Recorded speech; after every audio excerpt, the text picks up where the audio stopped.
All right, well, I've got about 9 o'clock. And so why don't we go ahead and get started? We got a lot of stuff to cover, a lot of very pertinent things to look at. Let me just explain a couple things here real quick. We want you to participate in this. And if you got something to say it. We want you to walk out of here with a better understanding as maybe what's happening in the world and some strategies for you to deal with it. I mean, that's the whole idea. We're here to all participate together so you can always open your mic. We're not muting people who can't, that you're not going to be able to open your mic. We encourage you to do that. Make this as conversational as possible. I see a lot of folks have their screens open. They've got their cameras on. That's great. It actually feels like you're there, that we can, touch each other and everything. That's as personal as we get. And you'll see me looking back and forth because I can only focus on so many things. So I've got my main screen right here. But if I'm looking over here, I'm not ignoring you. And it's not like I got a better offer or anything. Basically, what I'm doing is checking the chat and things like this. Okay, so let me just explain something real quick. First of all, I heard Jamie's presentation at the fall conference in 2021. I thought it was really, really great. And I thought we could have spent the whole afternoon on that. And so I called Jamie in January or February and said, hey, I got so many clients dealing with this issue of culture. And some of them are really confused as to what to do and trying the best they can, but what do you do? And so based on his session, I thought, well, maybe let's put together a program and offer this to the Opera folks that, they could come and maybe get some answers and get some questions answered. And so Jamie and I've been working on this for several months.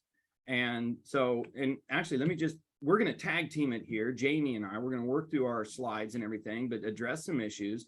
And Jamie, why don't we just get your input as to, your logic of what you were shooting for, which I thought was great, in your presentation, which was sort of the origin of this presentation. Yeah, sure. Hello, everybody. Just so you know, we have, I can see we have CEOs of private companies, both residential, vocational, and a combination of on this call, which is awesome. We also have a number of superintendents that have signed up from county boards. So we got some people that can make a difference, and that's what this is all about. It's about leadership. It's about examining our culture, examining how we approach our individual cultures. Very tough. I mean, I'm going to contend, Scott, that my presentation is that the world has changed, and the old ways of doing things, the old ways of perceiving things, coming in, working 2 hours as a CEO, working 2 hours, going out and playing golf, coming back. I mean, that was 1970. Those days are over. We are working our butts off to keep our businesses going. So how does culture affect that? That's what I was trying to bring up in the presentation, and trying to get people a little shaken up and say, you're responsible. Dude, it ends with you. And it starts with you. And so that's what the premise was. We're going to go over just a little of how that affects our industry. That's why I'm here. Scott's going to do the presentation. I'm going to punch in with stuff that I think is really pertinent for our system, and get everybody's really should sit up and get ready to look at yourself and look at our system, because that's what we're going to tackle. Is that good enough, Scott? Oh, that's perfect. And yeah, particularly I like this because it was one of my favorite sayings. I just love the graphic here. Who's the poor schmuck that gets to try out this helmet? The degree to which you improve is directly related to how much pain you can take. And if you are not in pain, something's wrong with you. You're not trying. I have spent this week meeting with 2 organizations, one with a police department and the other with a township fire department, large township fire department. This is exactly what they're going through. Culture is everything, and it is painful. And I will tell you, these 2 completely different industries from what you are doing. Okay. Their technical skills are great. I mean, I'll tell you, if I was in a car accident in one of these areas, their EMS team would do a fantastic job. It's when they're back at the ranch with each other. Okay. And also the culture and when you're dealing with the public. These are not fuzzy feel good things, but just like Jamie said, the world is different. Now, why are we here? Okay. Now, this is a very startling graphic, which you should recall right away. If you were at some picnic and you saw some little kid do this, and let's say you liked the kid, what would you do? Right at this second, right there, what would you do? Slap that gun out of her hand. Absolutely. I'm not caring about niceties. I'm not caring, because this could be fatal. Now, let me tell you right now, I have clients who are no longer here because they have not adjusted to the new workforce. We're going to look at the new workforce and what has happened. And this is not a temporary thing. The changes you are seeing, this is the way things are going to be for the rest of our lives. And we're going to talk about why that is. And I've got a client, I was just absolutely amazed, felt that they had to pay more money to get people in the door. So they used their line of credit. Now, freeze right there. Yeah. I'm like, you've got to be, you're mortgaging your future. And we do not want to end up like Easter seals in Columbus, Ohio, because there is no Easter seals in Columbus, Ohio anymore. So I'll tell you, new world. This is like when the car replaced the horse. So we're not here to hurt you. We're here to help. So let's get right off to the races. We got a lot of stuff to look at. Freeze right now. Does anybody here, and you can chat me up, you can open your mic, and there's a beautiful little tab at the bottom of your screen or in there somewhere for you, your reactions. How many people have ever heard any of your supervisors say something like, oh, why can't they just come in and do their job? I feel like a babysitter. Has anybody ever heard that one? I thought it, Scott. Oh, yes. Actually, that's probably a better question. How many people have thought that, and maybe thought that just yet today? Okay, absolutely.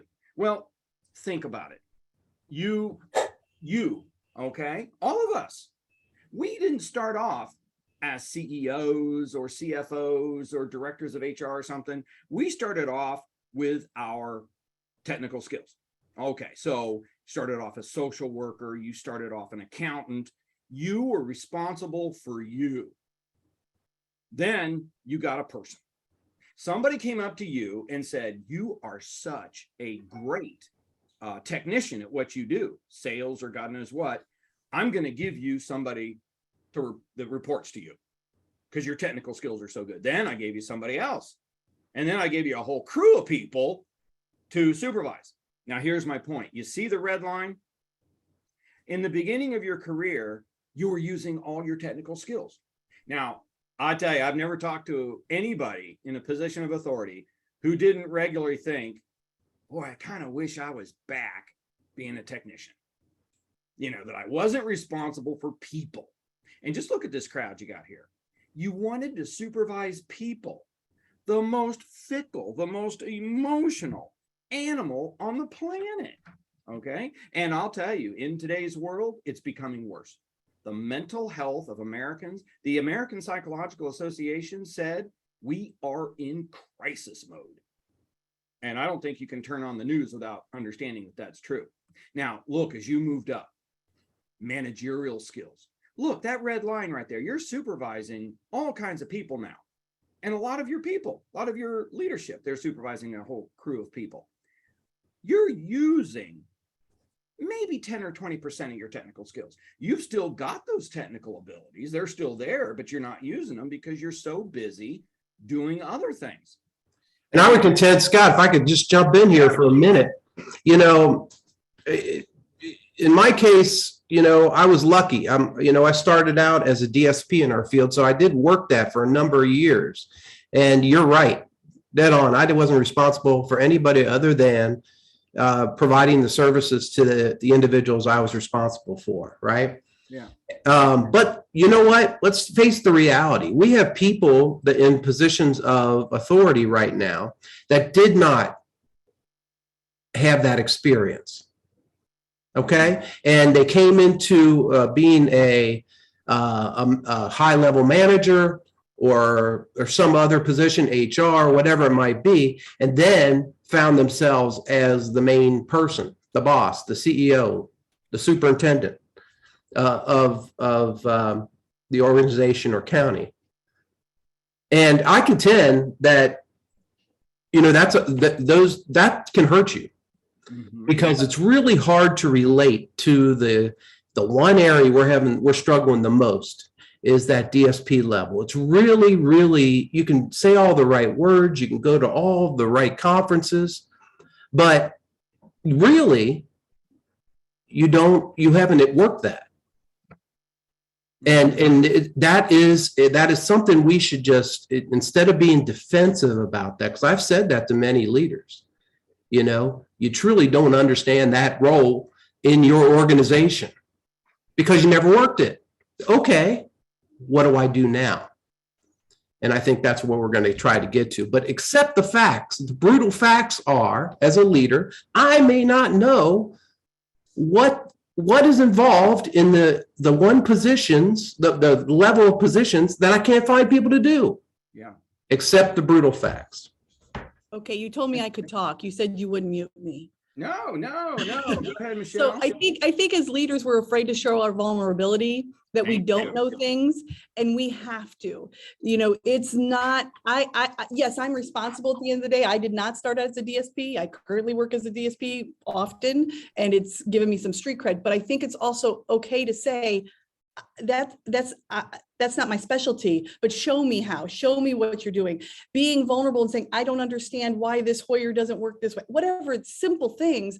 But if we show that we're vulnerable, because let's face it, our DSPs are vulnerable every day out there in the field because they're dealing with stuff that, sorry, I'm trying to be professional. Yeah, we're recording. That we can't imagine. But I think we tend to not want to be vulnerable because we're responsible. We're supposed to know everything. I don't know everything. Trust me. Could you? Good for you. Could you study really hard, Michelle, and by the end of the week, which is tomorrow, know everything?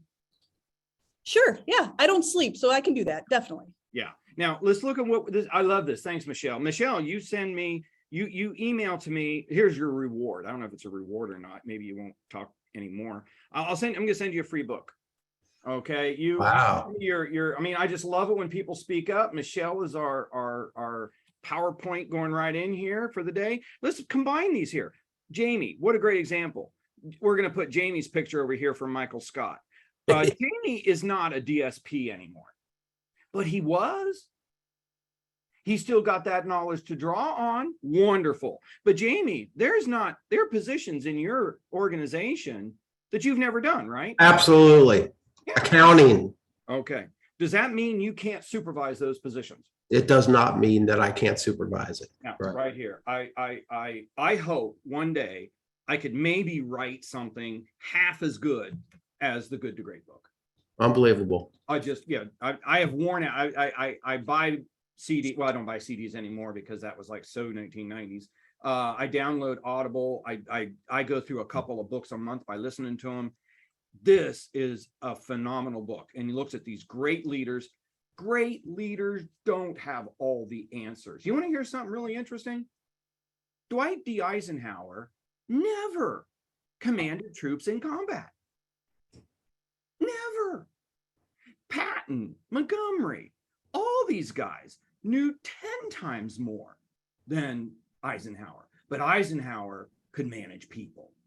He could manage egos. He knew people. Okay. And today, he's a legend. So no, Michelle, Jamie, this is exactly right on target. Great leaders ask the right questions because you got to make decisions. And the world is changing so fast. Okay. So fast. There's so many things that are happening. So great segue. How has the world changed for you? Labor market, right? How many people here You own masks now, and 4 years ago, you did not even own a mask. Give you my little emoji. Absolutely. I didn't even know I didn't even know, never even thought that we'd have to wear a mask. No, that's Never. what they were in China for SARS, right? That's what SARS never affected. But I'll tell you now, let's look and see what you're up against now, because we already talked a little bit that you don't have to know everything, but we do need to make sure that your supervisors have what I'm going to call supervisory or leadership skills. And let me tip my hand here. If you, and boy, put this on your liver. If you cannot address and resolve conflict, you cannot be in supervision. The people who are attackers and poke their finger in your chest, no, you can't do that anymore. And mostly, and I've been working with Opera for 20 years. So see a lot of friends out there, a lot of new friends. I will tell you right now, social workers, they want to save the world. God love them. I mean, just wonderful. I wish I had $1 for every time I heard somebody say, oh, I don't want to upset anybody. I'm a nice person. I don't want to, oh, that's upsetting. I understand. But you've got to sit down with somebody and talk, coach them, help them when they're not succeeding. And I've had people say, I just don't really think I can do that. Because they took the promotion because it was a good title and more money. And when they tell me that, I say, I understand. What other position here in the organization would you like to do? You can't do it anymore. Okay, now, let me ask you, is hiring and retaining employees easy? That's really a loaded question, isn't it? Okay. How many people right now, this is a serious question, okay, chat me up or raise your hand or show me your emoji or something. How many people right now, you got open positions and you're struggling to fill them? Absolutely. Yeah. Welcome to the new world. Now let's go back to what Jamie was saying. You will be forced to hire people or promote people before they're ready. Because for the first time in our history, now understand, this is amazing stuff we're going to talk about right now. Yeah, Brenda, every day. Okay. There are more jobs than there are people. Everybody getting me here? That has never happened in the history of the world. Never. There have never been in any civilized society. There's always been more people than jobs. But look what happened with World War II. Okay, so the baby boomers right after World War II, they have been moving through our labor force and our economy like a big rat through a snake. Sorry about you baby boomers out there, but that's what you are, okay? And I always hated the baby boomers because that's me right there. I'm right behind you, okay? Because I had to get a better education. I had to know more. Because the baby boomers already had the really good jobs. So I had to be better prepared. Now what's happening? The baby boomers are retiring or dying. And what has sped this up? COVID. I mean, think about it. You are in your early 60s, maybe mid 60s. COVID comes around. Why in God's name am I going to work? I worked my whole life to save up for retirement. And I was astonished that I actually got to retirement and Social Security was still there. I'm not going to die on a ventilator. And I'm not going to permanently damage my lungs. So what am I going to do? I'm going to retire. That is if you didn't die. Okay, so we are 5-7 years ahead of time. We jumped 5-7 years. The baby boomers are retiring and dying. So guess what? There are more jobs than there are people. And I'll show you some examples today. I've got x-ray techs that are working contingent that are making $90 an hour.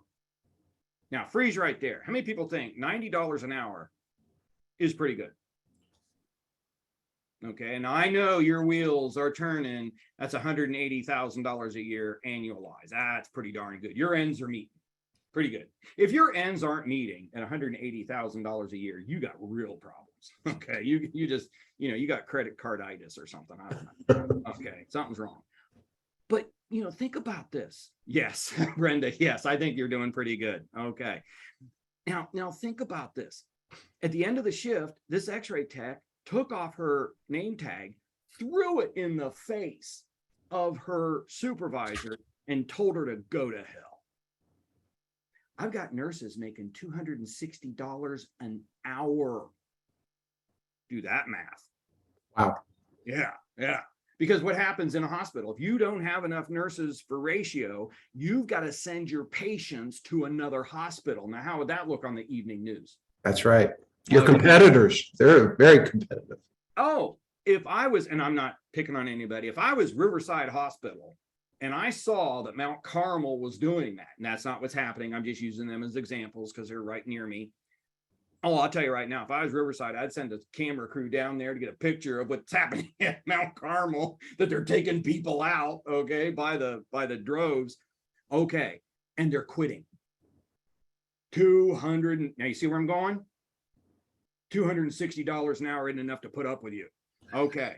You know, Scott, that's such a great point, and it's happening right now as we in our industry, and as we start looking, you know, we're so vulnerable because we depend so much on the legislature of the state of Ohio to increase the funding, so that we can pay people a little bit more. We're always behind. We will always be behind the rest of the universe when it comes to payment. However, putting that, when we're looking at what do we tell our legislators, what do we tell each other about how much we need to compete, that whole baby boomer retirement, realize what COVID did to our industry, all just like they've done to every industry, is a great way of thinking about this, because it's a bigger problem. I'm going to have 25 SSA positions open forever because I can never compete. I'm going to have DSP positions open forever. And we're going to get to understanding our reality and how we can get out of this, or at least manage it a little differently, right, Scott, in the future here. But we have to embrace the brutal facts. This stuff ain't changing overnight. It's a new way of looking at things. We need to look differently. No, and honestly, this is why I was looking forward to doing this, and why Jamie and I have had so much. Really, I've had a lot of fun the last 5 or 6 months, because we're trying this stuff by fire. This is the reality. I am not kidding. Amazon is not my client. Just let me throw that out there right now. I'm sorry. How many people can compete with Amazon? $6,000 signing bonus, $18 an hour. No. And I'm going to tell you stories of my clients who are my clients that are taking employees from Amazon, and deservedly so. Okay, so thanks, Jamie. That is just so perfect. So let's look at what is happening. And I'm a big history fan. And if you look at what has been happening, it explains exactly why you're dealing with what's happening today. And this is also from the Bureau of Labor Statistics. It is from our 2020 census, which I have devoured. Only little nerdy people like me like to sit down and read through the Bureau of Labor Statistics. Honestly, if you do that, something's wrong with you. Okay. But honestly, it's like, why is this stuff happening? In the year 1900 to probably 60s, 70s, you had Rosie the Riveter. And as you can see, Rosie's seen better days here. Rosie is not working in the Ford factory the way she used to. Okay, she deserves her retirement. Then we got, in the 1980s and 90s, the information age. We'll talk about them. Today, what you've got is the social age, or the social revolution. Now, here's what we're used to. Your grandparents, my parents, something like this. They took a job to survive. You could abuse them every day if you wanted to. Every day. There were more people than jobs. See what the baby boomers did to themselves? We better have a lot of jobs. We better boom, because we've got all these people that need jobs.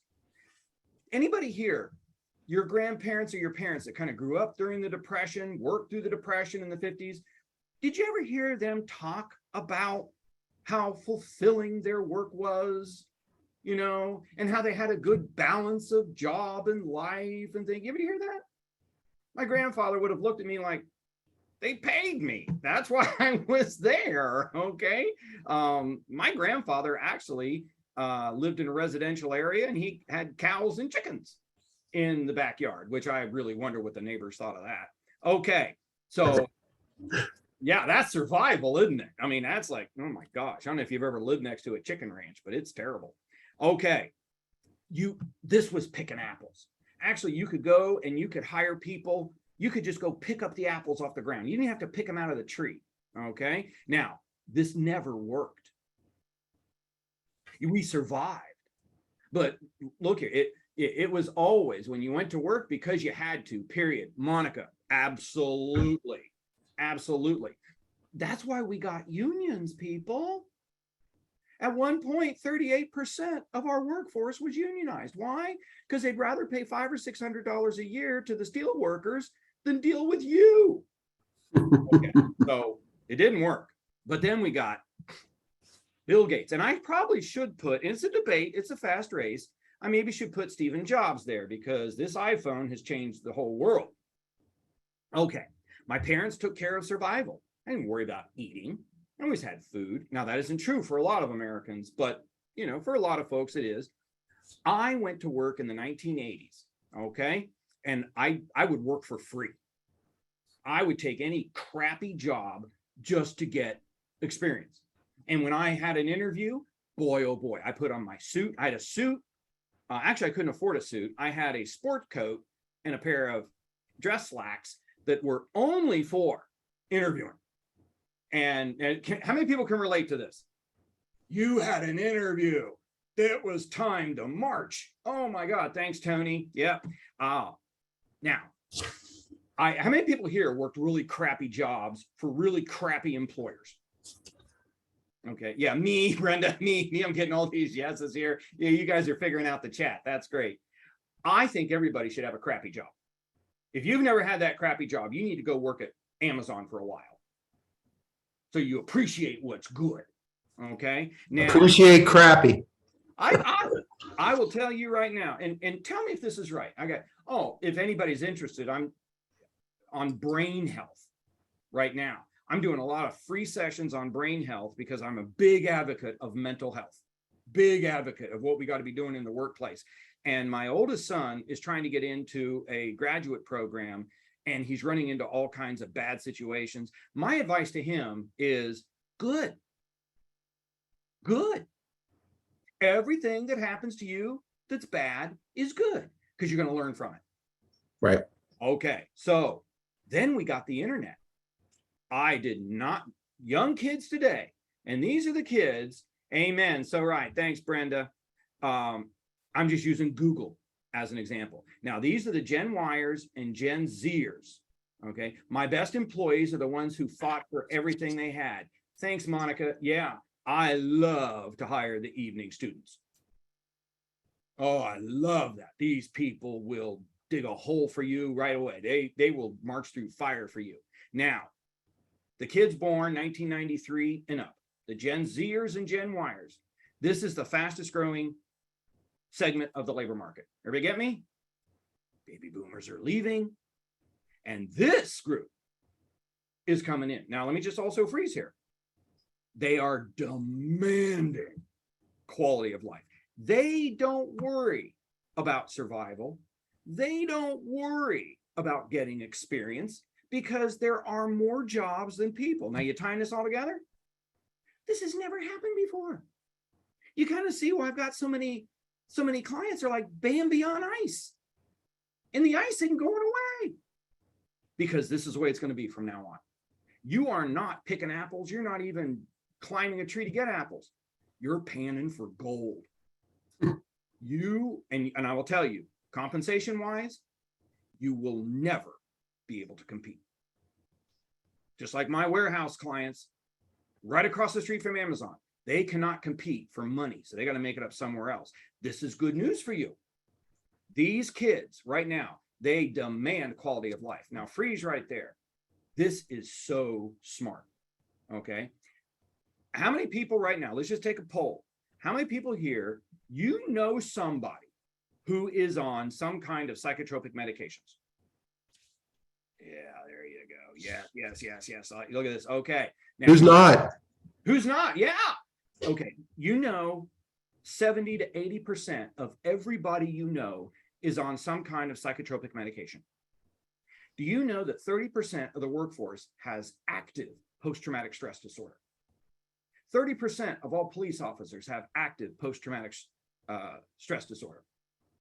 You kind of want, wouldn't you be shocked if we went through a single day in America without a massive shooting? Yeah. It'd just be amazing.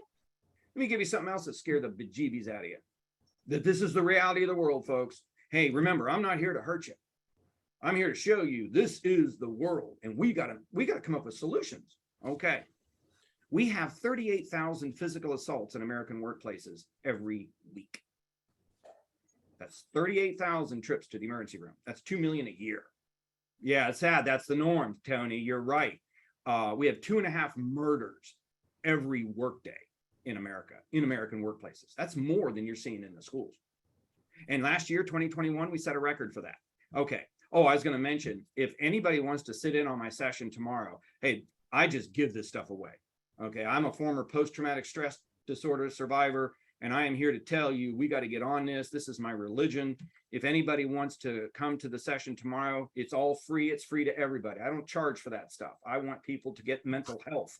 You just shoot me an email, say, hey, Scott, I want to sign up, and I will send you a link. And we're up to like 300 people right now, and I'm just thrilled to death. A lot of VA centers are signing up. I do a lot of stuff with vets. So you kind of see my passion for this. Now, why do I mention this stuff? Because your young Gen Zers and Gen Yers are saying, you are not going to drive me crazy. I am not going to live my life, with Prozac suckers going to work. Okay. I am not going to be doing that. I am going to have a quality of life.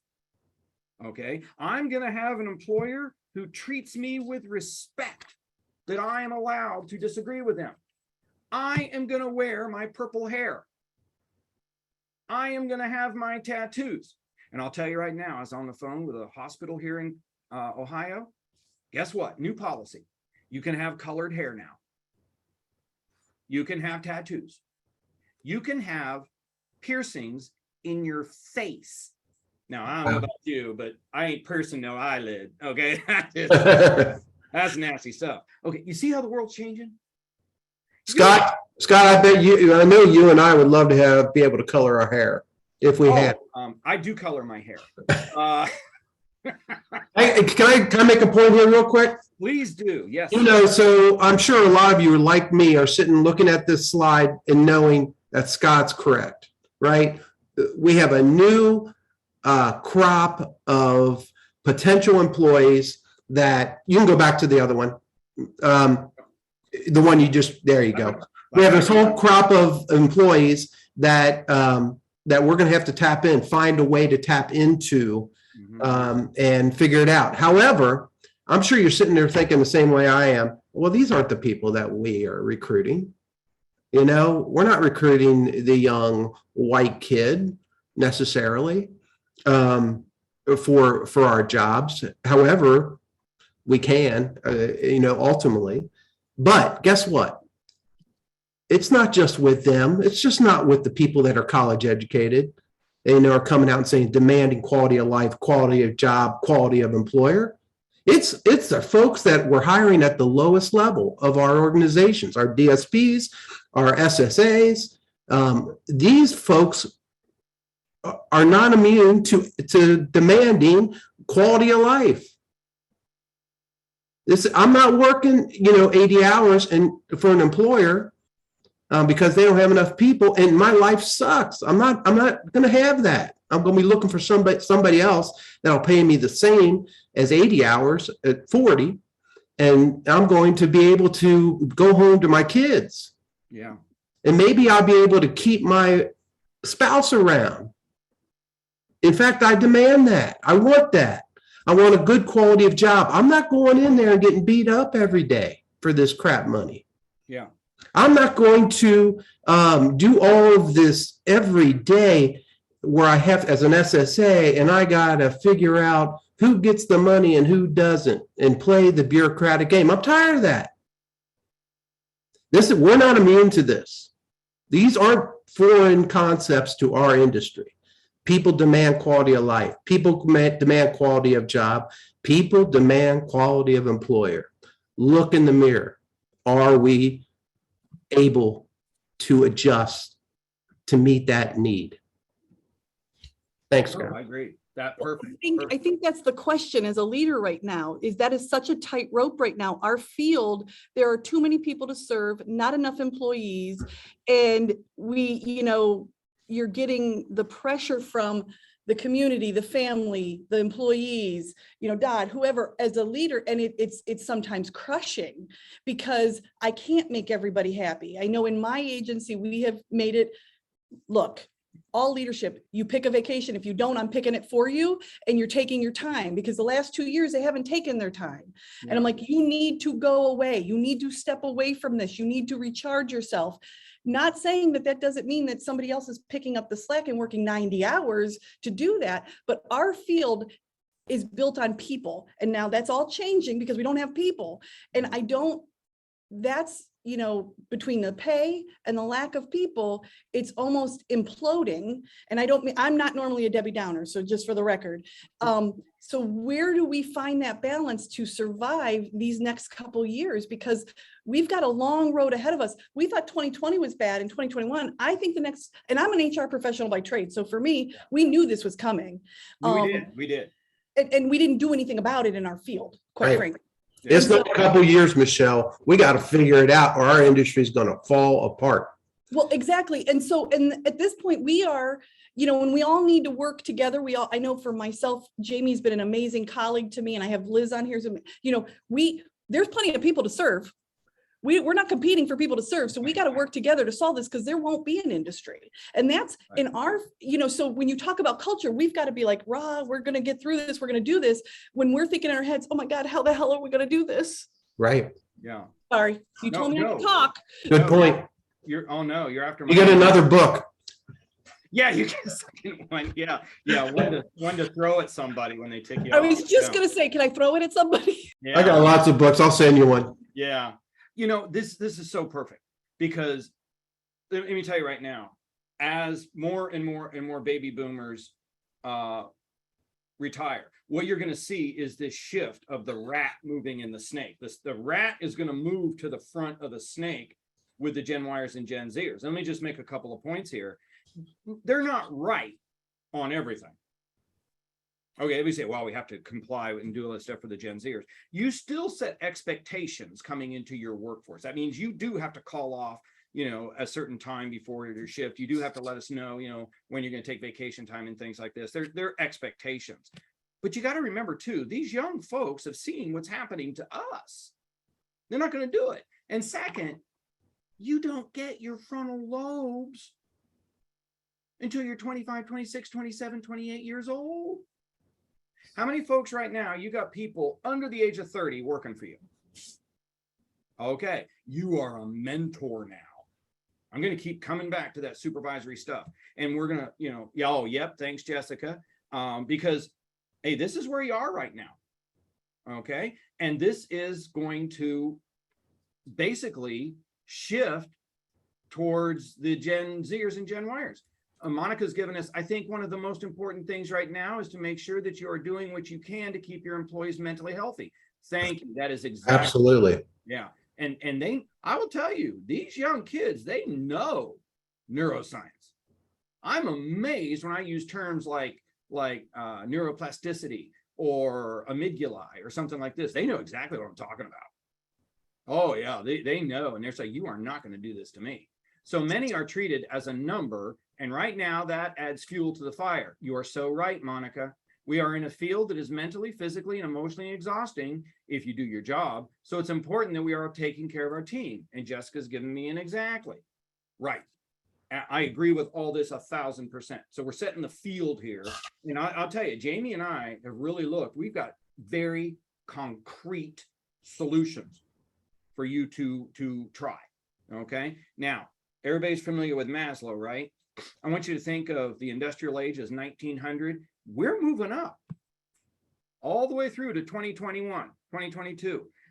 My grandparents, parents, industrial age people. Me, I'm an information age person. Social, this is where the shift is coming. More and more and more of your people every year who are applying for jobs and that you're sifting for gold want that self-esteem, self-actualization. Okay, now let's look at a strategy. Okay, I actually got this strategy back at, I love this, the Ohio State University. Okay, everybody know what I'm talking about? The new trademark, everybody see that? Apparently you're not allowed to use the word "the" anymore, or you got to. So, Not in Ohio.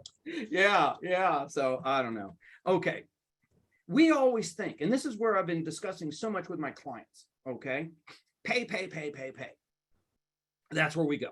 Okay. Now, pay is important, but this is the strategy of balanced rewards. And I want you to put together a culture based on 3 components. Okay. Socialization rewards, because I put that in bright red, because that is a credit. Sounds nice and fuzzy. It is. That is concrete stuff. That should be 33%. Comp and benefits should be 33%. And job rewards should be 33%. And I could highlight job rewards in 3%. Let me just tip my hand here as to job rewards. Gen Yers and Gen Zers demand coaching. They demand positive feedback every week. Okay, so you kind of see my days come from, hey, when you do something wrong, we'll let you know. And then we always wondered why employees got nervous when we called them into the office. Well, he told me, okay? So let's look at this. In a perfect world, these are 33%. This ain't no perfect world. You probably can't compete with Wendy's. Yeah. Look, now try this on. I want you to really, really absorb this. Okay. This is most of you. This is most of my clients, folks. And let me just clue you in here. This is my client, Ace Hardware, right across the street from Amazon. There is no way in the world they could possibly compete money-wise, okay, with Amazon. So what's that mean? You've got to increase the socialization rewards. Now, I'm not talking parties and party hats and everything. What am I talking about? Is it, and you're going to hear me beat this to death, is it safe to come to work? Is it safe to be different? Are you going to mentally and emotionally abuse me? Now, freeze right here. Who has ever worked for a supervisor who's a bully? Okay, now let me just clue you in here and let me give you some real things to think about. If your car won't start, if you have too much work to do at work, if your computer won't boot, which was my problem with my computer this morning, and believe me, you start to sweat when you've got a Zoominar coming up and your computer won't work. Okay, that will release distress. And when I say distress, that will release cortisol and adrenaline in your body. Okay, when you are bullied by another human being, that will release 3 times as much cortisol and adrenaline. Everybody getting me here? It is 3 times worse to be verbally abused. It's actually worse to be verbally abused or bullied than it is to get punched in the face. The human body is meant to run from saber-toothed tigers. I mean, if you don't get away, you got nothing to worry about, right? Problems are over. Okay, that's just pretty much it. If you get away, then, hey, we got away. There's a great book out there by Dr. Robert Sapolsky from Stanford University. Why don't zebras get ulcers? Because they don't have that psychological stress. We have these great frontal lobes that are killing us. So you kind of see, we're not made to lay around in bed worrying about working with Bill the next day. If Fred Flintstone got bullied 5,000 years ago by Bill, Fred would kill him. It was that simple. Now we have rules about that today. That is not advice. So if Betty comes in your office and she starts bullying you, don't kill her with the book. Okay, because paper cut her throat to death. Okay. No. So you see, how are your supervisors addressing and resolving conflict? Right there. Now you're going to hear this again and again. That is a must strategy. I'm not saying that's optional. I'm saying that is a must. Why do you think, and we'll talk about the x-ray tech who threw, 25-year-old x-ray tech, blew her badge, and she was making $180,000 a year. Oh, getting a great comment here. Folks need to feel fulfilled. That's right. Now you see the difference between this and the industrial age. My grandfather never worked about that. He wondered how many eggs the chickens were going to lay in the backyard. They want to feel like they are heard, appreciated, impactful with their labors. We have to show our staff the same love and compassion that we show our clients. Absolutely. Absolutely. Yeah. We talked about that, didn't we, Jamie? Yes. Yeah. Employee relations is nothing but customer service turned inward. Here's the thing, Scott. I'm going to do a little hint that we're going to touch on in the future here. Guess what? We have the skills to do this. Yeah. You know what? We have the skills more than Amazon does. You know why? Because we've been doing it for 40 years and developing how we work with our individuals with disabilities. Right. And we are really good at it. Yeah. That is a skill a lot of other industries do not have. Yeah. And we'll talk about it further, but you have the capability of adjusting to this. Yeah. You do, and doing it good. I do believe that. Okay. This is exactly like my fire stations. Honestly, tongue in cheek, I would be honored to be in an automobile accident in some of my townships where I have the EMTs running around, okay? Because they take a good job. They do a good job with me. It's when they start talking to people and they get upset. It's when they are back at the station. That's when all hell breaks loose. See, that's all. And that's why this is such an important strategy. It's kind of funny. I was teaching a class on customer service and someone wanted to know if we could do that class on employee relations. I said, yeah, I just changed the title. Everything else is the same. I've already got the skill set. So you want to build them up as a valued member of the team, include them in planning and decision-making. Absolutely. They will tend to work harder and they feel like they're contributing and they're and important. At least that's what we found to be true. That's what I am finding to be true as well. My son is working at Giant Eagle for $12 an hour. Can you believe that? Wow. That's like slave labor today, isn't it? I mean, $12, you got to be kidding me. Okay. He loves it. He loves it. Okay. Here we got Monica, a couple of my interview questions, talk about how we do a lot of self-improvement. Great. You guys are on the right track here, I think. Activities with the team, a lot of self-reflection and care. If we're not taking care of our employees, how can we expect to take care of our individuals? You're so right. So you got a lot of this. So socialization rewards, we're going to hit that through this series. Comp and benefit rewards. Oops, I didn't mean to do that. There we go. Going to be a little low. Ace Hardware is a little low. Job rewards. We talk about career. We sit down, I'll tell you, sit down and spend some time talking to these folks. Just use Giant Eagle. I love to brag about Giant Eagle because they just do such a fantastic job with my son. And they'll every so often they'll come up and give him a t-shirt. Hey, here's a couple of t-shirts. In winter, they gave him this nice Sherpa. Now, of course, his pullover is all got their logo on it and everything, but he's thrilled to death. They treat him great. And I'll tell you, this goes throughout all the supervisors. One of his supervisors calls him Poppy, which is an affectionate term, and everybody across the board. And if you are not treating people and making it safe for them to disagree with you, safe to address and resolve conflict, you will get fired. Okay. Now, here's what I've been working up towards. Okay. Let's say that you are paying 200% above market. Now, freeze right there. Do you really have that much control over the compensation and benefits that you give your people? No. No. I always love this because I'm talking to my client that actually is using their line of credit to pay people. You know, how's it? And they said, well, we're going to wait till we get over this. There is no getting over it.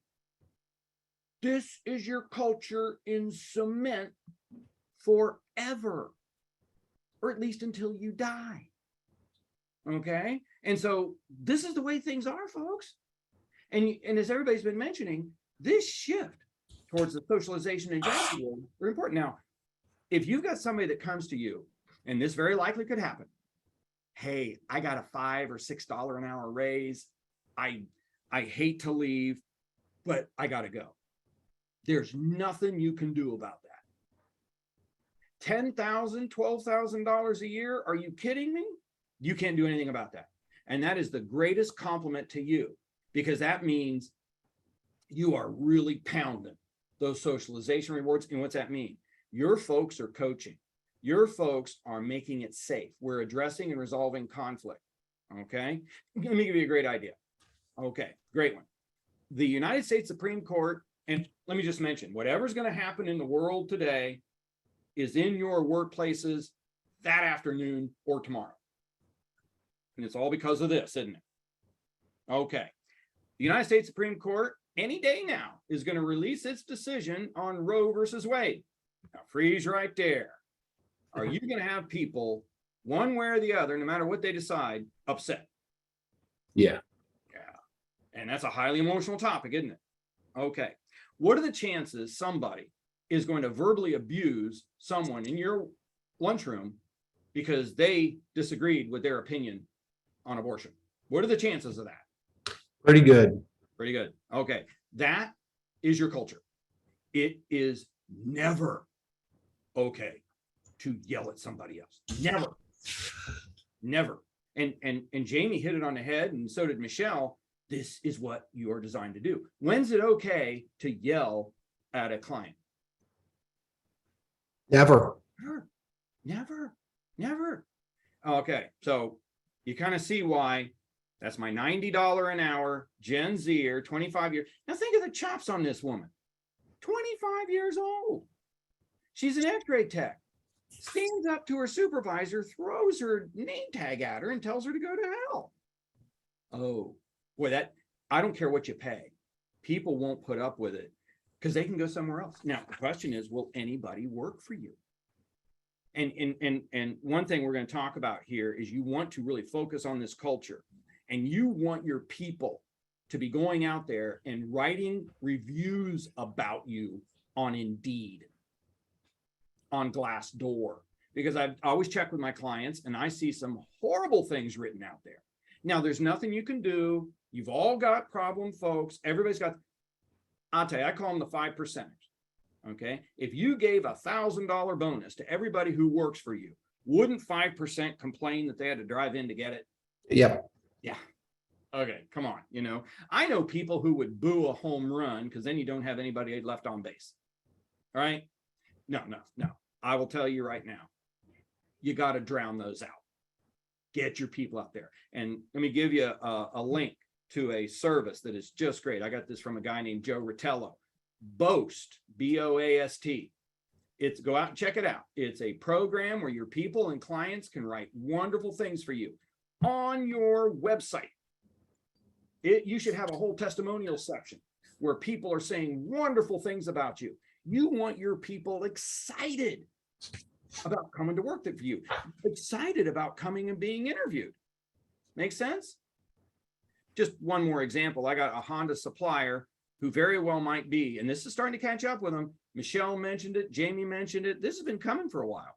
In 2018, this Honda supplier hired over 700 employees. Now they got about 1,200. But you sort of see the turnover here. Mm-hmm.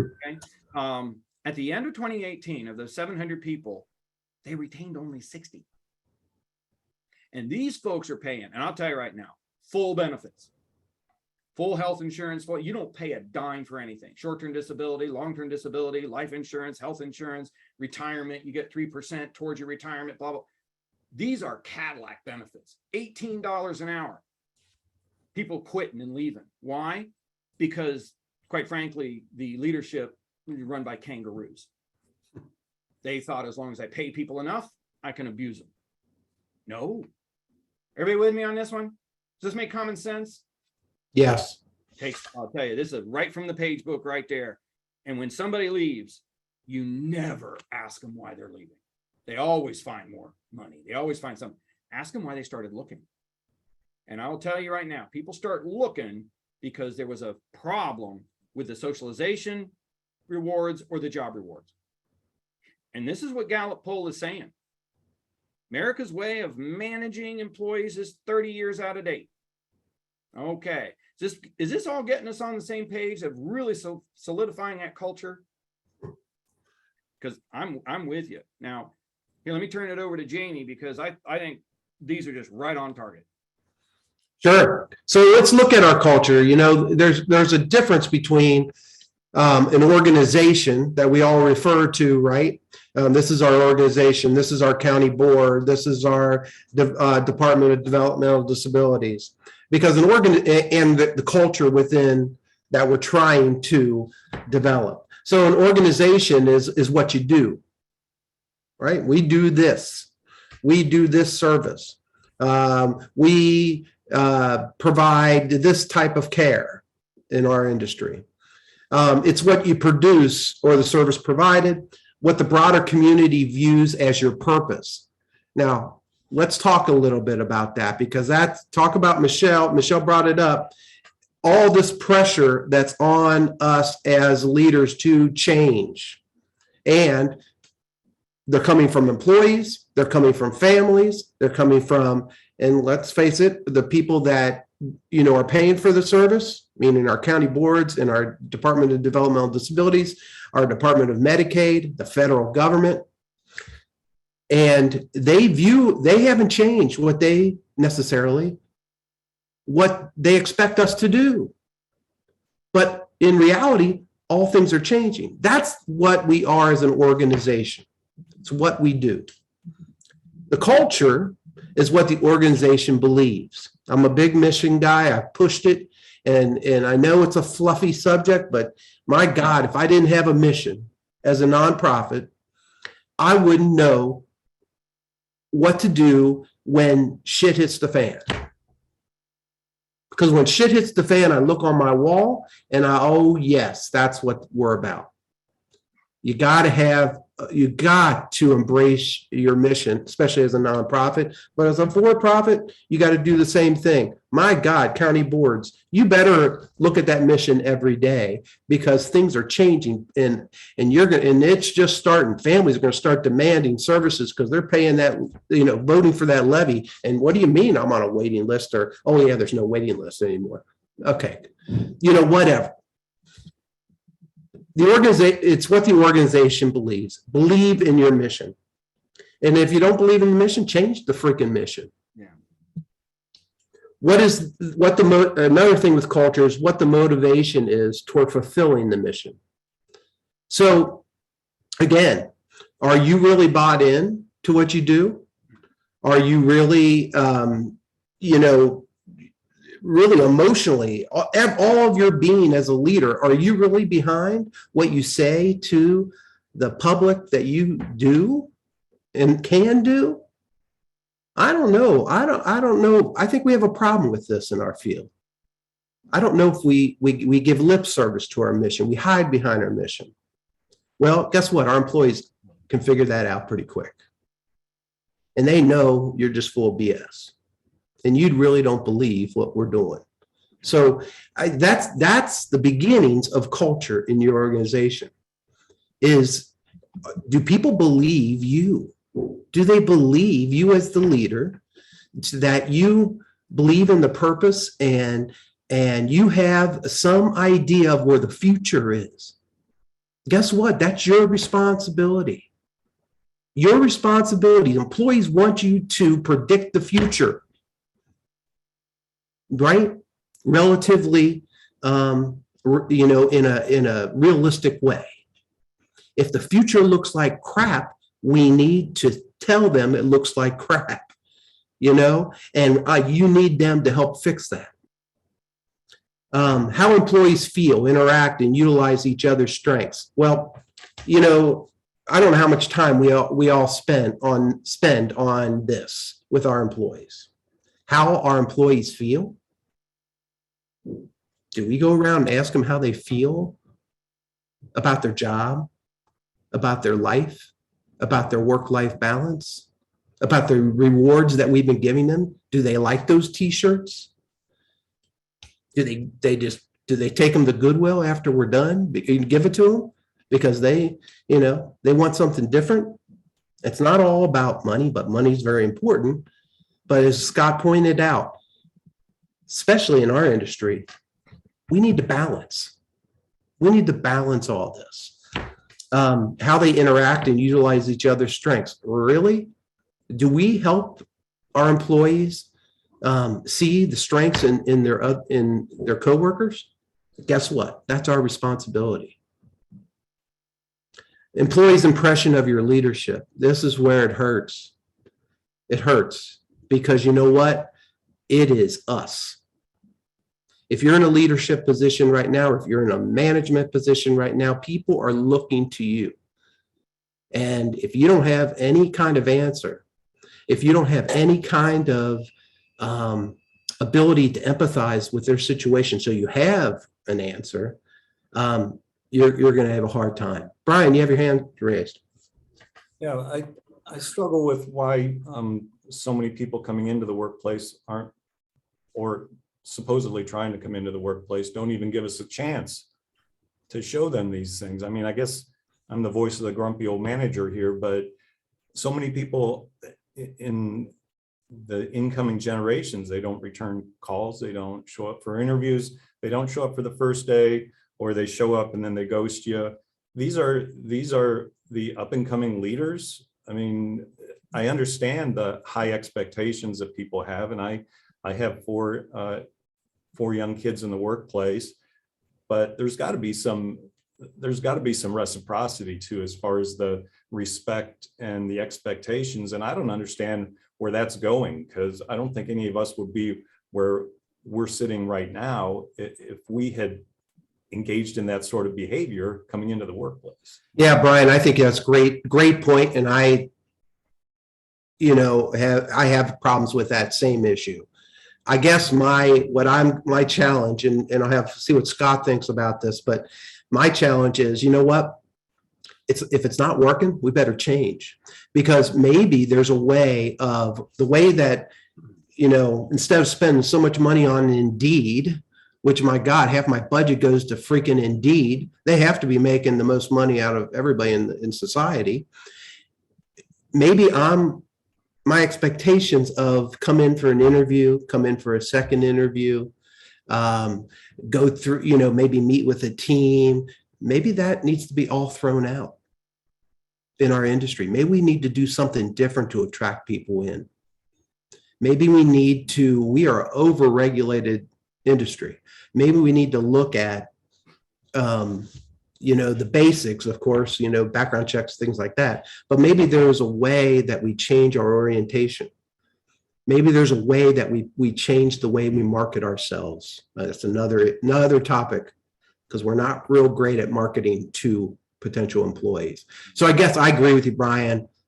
My challenge is, you know what? We have no choice but to look at alternatives. We have to look out of the box, because what we're doing is not working. But I I agree also- 1,000%. We taught them some of this, because we'd get so many applicants coming in, we wouldn't respond to them. We ghosted them as employers, or they don't quite have the skill set, or you interview somebody and you don't explain why you didn't hire them. I'm a little strange I would take those interviews as coaching sessions. Hey, don't tell somebody your weakness is procrastination, maybe because they're looking for that coaching. And so it would be amazing to me, some of those employees that would leave and come back after they did some things, or they went because during the interview process, you took a little bit of attention with them, they'd more apt to work for you. So I think sometimes, and it goes back to looking at ourselves, we've been doing that for a while, but and I also think that ghosting, what works, text messaging, different forms of technology, they want to feel like you're chasing them sometimes. And usually the first person that contacts them is the person they're going to talk to. And I know we're going to hear, well, I don't have time for that, or we're doing other things. If that has to be your focus. And that's, my theme for this year is back to the basics. We've gone away from the basics, back to the basics. How are we retaining that employee? And just to how employees feel and interacting with each other. Unfortunately, I think, and I've had conversations with Jamie about this, is our leadership has been promoted because we have nobody. They weren't asked how to feel. They don't have that skill set to ask people. They don't have the time to do that because they're working shifts or getting overtime reports, and they're doing this or approving time, whatever. They don't have time to say, hey, Jamie, how do you feel today? So we have to, as leaders, make sure we're pushing that. Hey, did you talk to your employees? Did you ask them how they feel? Are you coaching them? And budgeting that time, which is also hard for us to do. And Michelle, how do you teach that to a manager that doesn't have necessarily have that skill or the time or the, thinking about that? You have to do it. Absolutely. You have to do it. And that's one of the things, and I'll share a story with you just this past weekend, because we had shifts to work. I worked in an ICF. I worked along somebody who worked at Warrensville Developmental Center and came to work for us. Warrensville Developmental Center and came to work for us because of culture. I just got one too. Yeah. And so she sat there and I was working, showing her how to do the food prep for lunch, because I came in to help during lunch. They were training. She looked at the manager. She goes, "Did you tell me that's the CEO?"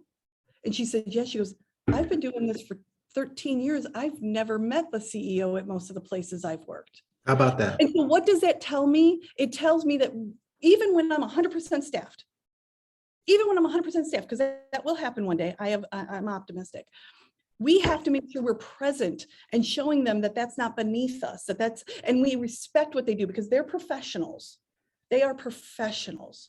We have to do that, Michelle. We have to. And so I think, so that's where we have to make sure, Jamie and I have had this conversation. We have leaders that we talk to who say, "I don't have time for culture. That takes too much energy." You don't have time not to have culture. Oh my goodness. Sorry. And same, since we have a lot of county board folks on here, it's the same. If you're in a big county, yeah, I guarantee many of those SSAs have no idea who the superintendent is.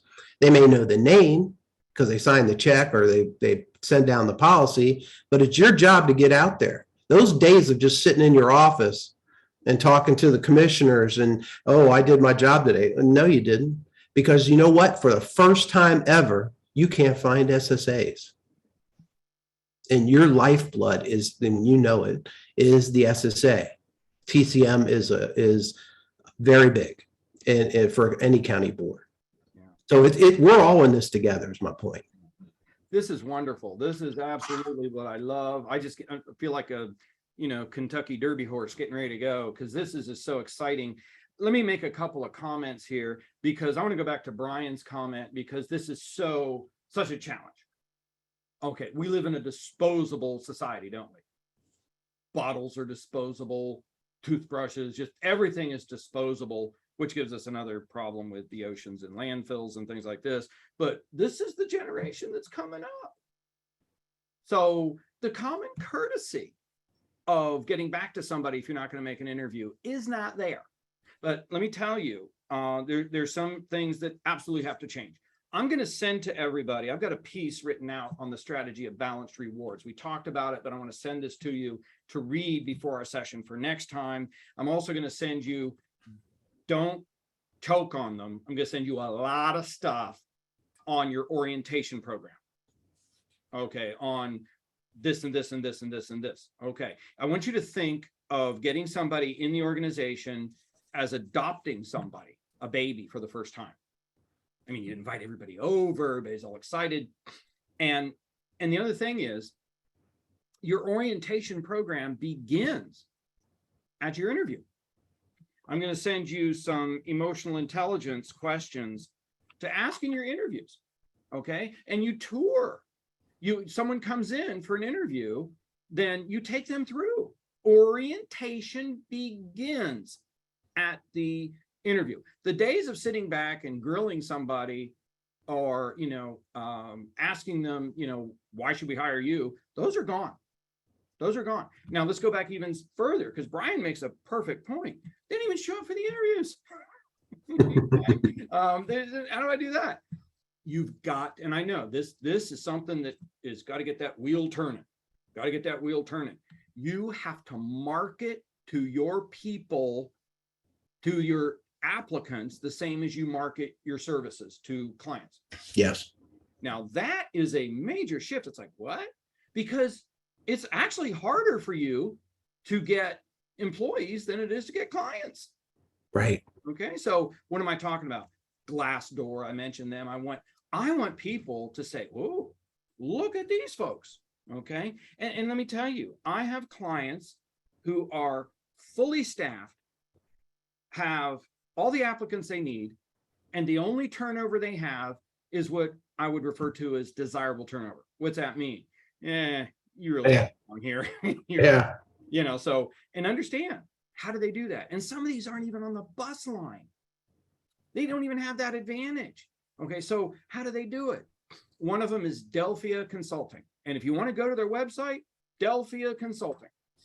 They do payroll and stuff like this and software and everything. And my friend Joe Rotella, he's kind of an HR person, but he's really a marketing person. He'll tell you, look at their website. It's perfect. Okay. I mean, you get excited about going, oh my gosh, this is great. And then you Google them and you go and look on Glassdoor and some of these places. Well, that makes people want to come there. Okay. And so, you look at the businesses around you within a 5-10 mile area. You're going to be fighting for employees to take away from them. Yeah. So I just texted, I texted Pete Moore this week, that I went, I go to every orientation. We were lucky. We had 8 people in there this week. 8 people, man, freaking gold. Yeah. And I asked the question, I always ask every orientation, who's been a DSP before? Because it helps me with my follow-up talk, right? Yeah, Pete's on there now. And every one of them raised their hand. So what's that tell you? I just hired 8 people away from some of my partner agencies that are around me. And I had this gut feeling of crap. We're stealing from each other, which we've been doing it for years, but I'm not marketing that way. But is that helpful to our industry? Probably not. Another thing, Scott, you talked about doing things different. This is all about looking at our system, looking at our organizations, looking at our county board, and doing things different to adjust, right? I carry cards now that say my name, call me anytime, my cell phone. And when I go to a restaurant or I go through a drive-through, I'm willing to get fat to get good employees, because you know what? We do know what we're looking for. Yeah. And you got to be better at seeing it and making this kind of goes to Brian's thing, seeing it and making that connection right now. Because when you have a great waitress and that's what you're looking for. Yeah. You give that card to them and say, hey, if you want to do something fulfilling and utilize your skills, because you got a heck of a lot of skills. I just assessed that in the 5 minutes I've been with you. Give me a call. We got to look at things. We have to go out and get the folks and not always depend that they're going to come to us. I wish you were in charge of the Cincinnati Reds player personnel, Jamie. Oh my God. Don't even go there. You're always selling. You're always looking. And I love that. And what a badge. I found this person from Big Lots. I got this person from Walmart. And I got news for you. You see somebody at Walmart that's good, they'll stand out like a, dog. Absolutely. So it's okay to be a pirate and take people. Honestly, in that interviewing stuff, when I'm talking to folks, that's an interview. Okay. But when I sit down with somebody, honest to God, I cannot conduct an interview in less than 2 hours. I can't do it because I got behavioral questions I'm going to ask. And, down the road, we got so many great comments here. Maybe we do a session in August or something, or September, because I'm willing to donate whatever time to help these situations. What do you do to recruit? How do we conduct interviews today and things like this? Because, and just as a note here, your employment application should be on your website, and it shouldn't take any more than 5 minutes to complete. Looks like we have a question here, Scott. Yeah, Jenny. Hello, I have a question. So you said, was it all 8 new employees were all DSPs prior? Yes. Okay. So my question to you is, how many are keeping their job, their current job, or another DSP job, and are planning on working with you and possibly 2 other providers? You know what? Probably all of them. For all I know, I frankly am just honored that they chose to come work for me. Absolutely. And I'm not gonna question where they work after me. Right. But So I think the same things, Jenny. the question I have and the issues that we run across are, we have employees that we get applicants, we get them hired, and now we're working around two other schedules at two other providers, and we're trying to fit them into these schedules that we have as best as we can, and sometimes even adjusting, hours and everything else. And they get talked to about something or trained on something, and now it's a little sour. Not always.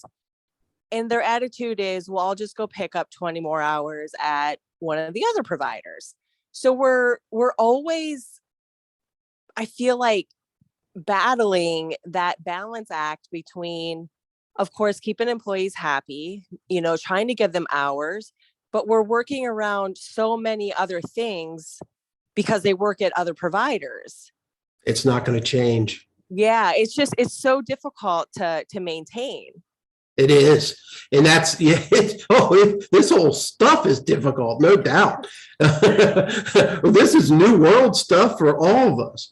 But I think, Jenny, because we obviously, and I think everybody can agree, we have the same issue with people that work different places, or we're always in the back of our mind, we're going to lose that person because, we pissed them off somewhere and they're going to go get more hours with this other agency.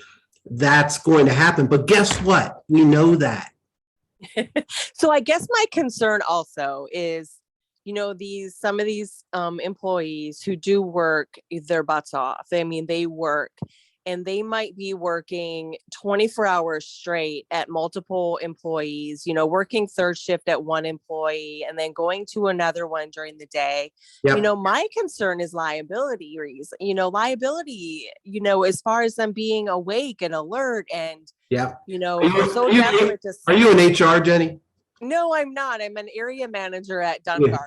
No, I think you're right though. We have some tired people working for us. No doubt. Yeah. That is scary. That worries me. Yeah. It should. Yeah. So, in our future sessions, make sure you bring that up again, because we need to have some kind of, not necessarily a solution, but a process to help Scott. I think we need to address that issue, because it's a major worry. Our mission is to provide the best services to our clients as possible. And if we have a tired, overworked workforce, something's going to fail and go wrong. Maybe we come up with a strategy for our folks on that issue. I think that's great. And you kind of see when we start looking at these issues, it's not linear. It's a spider web. Whenever you're talking about your labor force, I'll tell you, I've been in human resources for 40 years. Yes, I'm old. 26 years as an employment attorney. This is all change. This is all new. But whenever you ever deal with your labor force, it's a spider's web. When you move something over here, 5 things over there wiggle. There is no such thing as, if you do this, everything will be okay. It didn't work like that. It's when you do these 5 things, these things will work for you. And that's why we're talking about different strategies. And it all boils down to, who are you? Yes.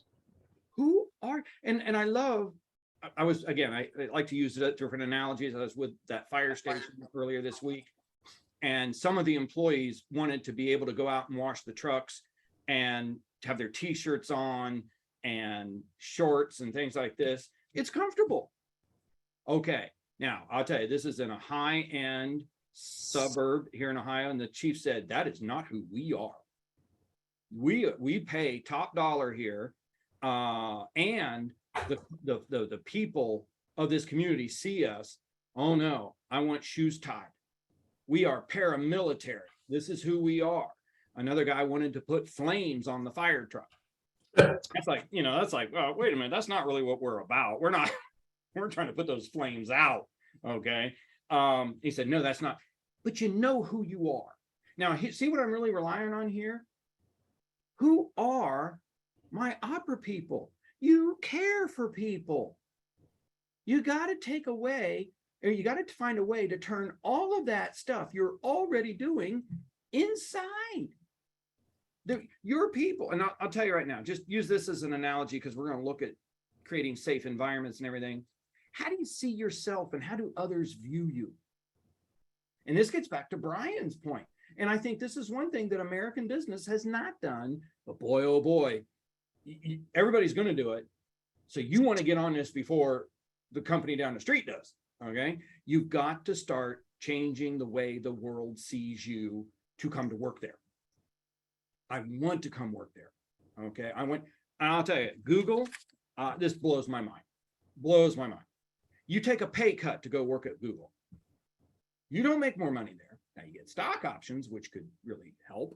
Okay. But they get 50,000 resumes a week from all over the world.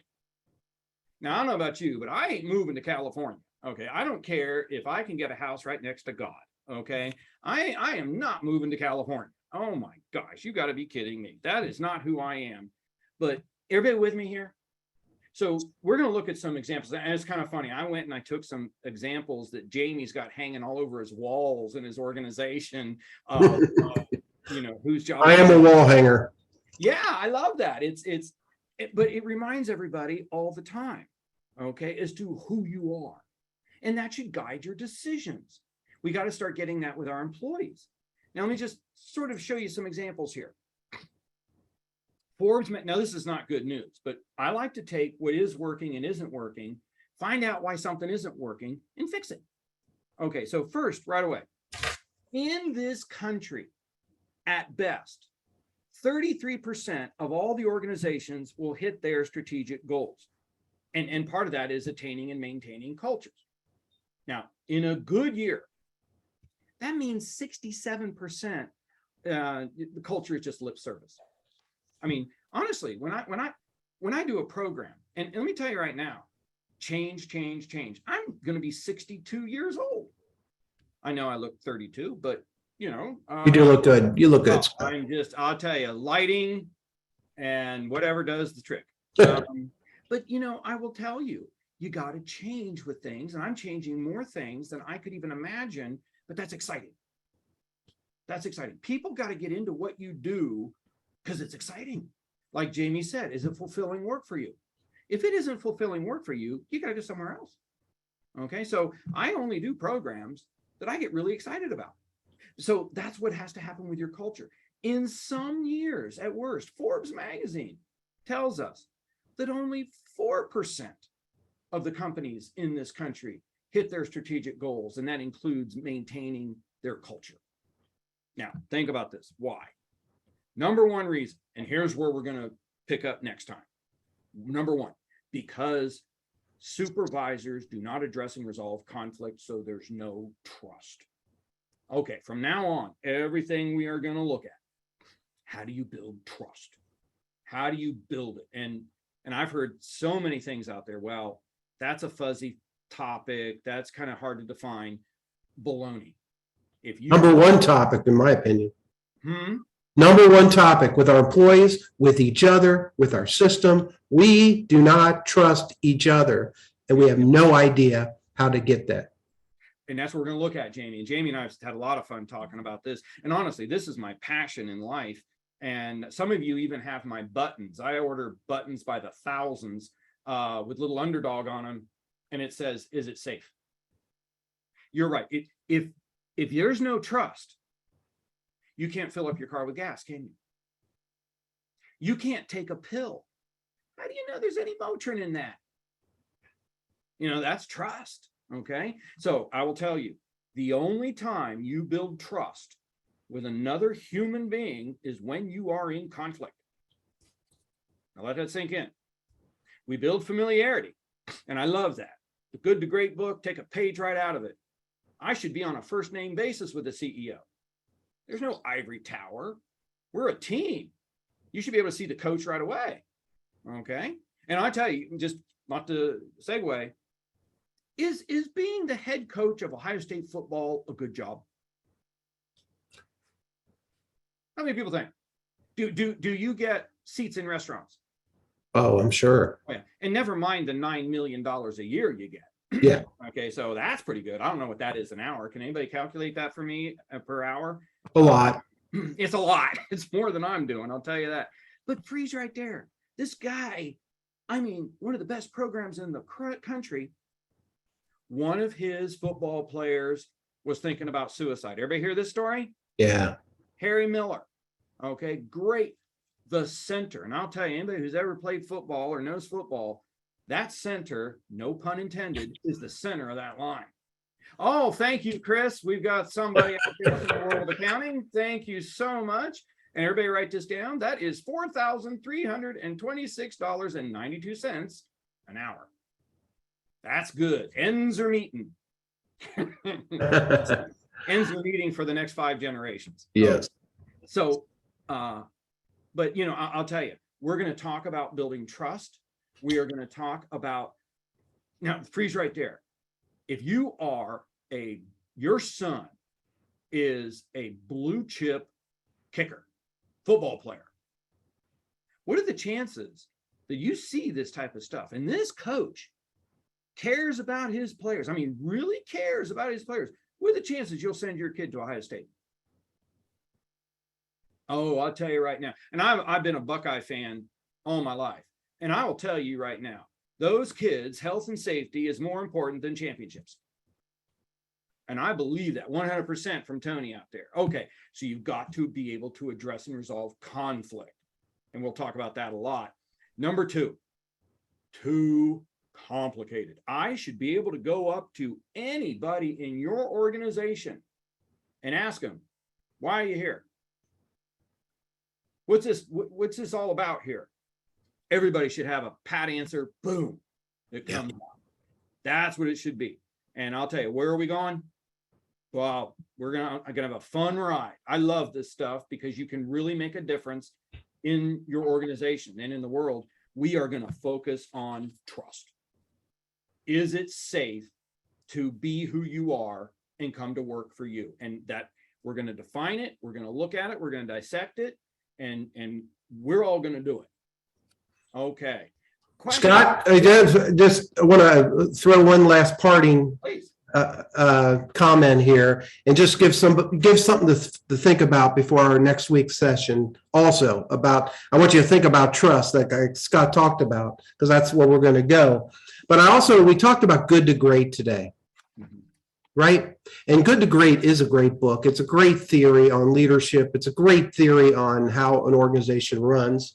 But I just want to give you one thing to think about your organization, about your county board, about your association, wherever you work, is this thing called the head, where Collins, who wrote Good to Great, talks about the hedgehog concept.